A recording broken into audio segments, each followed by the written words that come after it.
Okey, Assalamualaikum. DIY kau mana ikut beli di Shopee ke? Adalah fashion benda ni.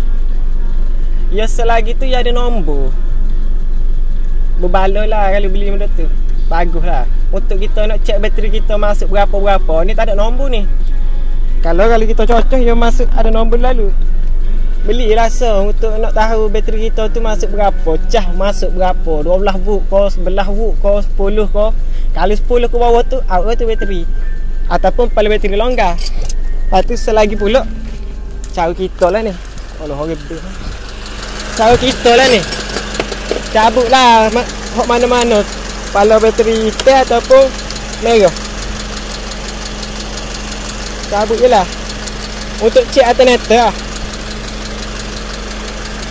Untuk cek alternator. Kalau kita cabut kepala bateri kita tak mampu, maknanya alternator comel.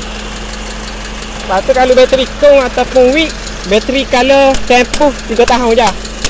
Sebab tu pentingnya kita tulis tarikh ni. Tarikh congar pun tak apa. Lepas pembeli tu, beli bateri, tandalah tarikh. Penting tarikh benar.